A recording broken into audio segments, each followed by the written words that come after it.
Hello everyone, আসসালামু আলাইকুম। আমি নাহিদাস ব্লগ। গাইজ, আজকে আমি আপনাদের সাথে শেয়ার করব ফেলে দেওয়া পটলের ছোলা কিংবা আলুর ছোলা দিয়ে কিভাবে আপনারা খুবই মজাদার একটি ভর্তা বানাতে পারেন।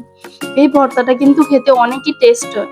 আপনারা হয়তো অনেকেই জানেন না যে এই পটলের ছোলা দিয়েও কিন্তু অনেক মজার এই ভর্তাটা হয়। তো চলুন ভর্তাটা বানিয়ে নেওয়া যাক। এখন আমি পটলের ছোলা আলুর ছোলাগুলোকে খুব ভালো করে ধুয়ে তারপরে সিদ্ধ করে নিয়েছি। সিদ্ধ করার সময় আমি কয়েকটা আস্ত কাঁচামরিচ দিয়ে দিয়েছি। তারপরেই আমি এটাকে নামিয়ে ঠান্ডা করে ভালো করে ব্লেন্ডার করে নিয়েছি। তারপরে চুলায় একটা কড়াই বসিয়ে দিলাম, তাতে কিছুটা পেঁয়াজ কুচি, 2টা কাঁচামরিচ চিড়ে দিয়ে দিয়েছি। তারপরেই একটু ভাজা জিরে গুঁড়ো, তারপরে একটু হলুদ গুঁড়ো, অল্প পরিমাণে মরিচের গুঁড়ো, পরিমাণ মতো একটু লবণ, একটু রসুন বাটা দিয়ে দিলাম। দিয়ে তারপরে সামান্য একটু পানি দিয়ে মশলাগুলো খুব ভালো করে এখন কষিয়ে নিব। মশলাটা থেকে যতক্ষণ না পর্যন্ত তেল ছেড়ে আসছে ততক্ষণ পর্যন্ত মশলাটা আমি কষিয়ে নেব। এই তো দেখুন কত সুন্দরভাবে মশলাটা কষিয়ে নিলাম।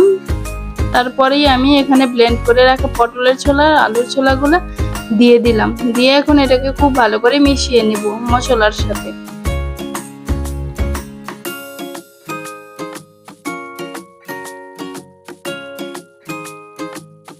এই তো খুব ভালো করে আমি এটাকে মিশিয়ে নিচ্ছি। তারপরেই এটাকে আমি অনেকক্ষণ জাল করে এটাকে অনেকটাই আমি শুকিয়ে নিব। এই তো দেখুন জাল করতে করতে প্রায় অনেকটাই শুকিয়ে গেছে। আমি আরো কিছুক্ষণ জাল করব। জাল করতে করতে দেখুন একদম শুকনো শুকনো হয়ে গেছে, পারফেক্ট হয়ে গেছে। আমি এখন এটাকে নামিয়ে নিব। এই তো দেখুন আমি এটাকে নামিয়ে একটা বাটিতে বেড়ে নিলাম। চলুন আপনাদেরকে আবার খেয়ে রিভিউ দেওয়া যাক। দেখুন মাশাআল্লাহ, ভর্তাটা খেতে অনেক টেস্ট হয়েছে। আপনারা যারা যারা জানেন না অবশ্যই একবার এভাবে খেয়ে ট্রাই করে আমাকে অবশ্যই জানাবেন। আর যারা যারা খেয়েছেন অবশ্যই কিন্তু কমেন্টস বক্সে জানাবেন যে কেমন হয়েছে। সবাই ভালো থাকবেন, সুস্থ থাকবেন। আল্লাহ হাফেজ। আসসালামু আলাইকুম।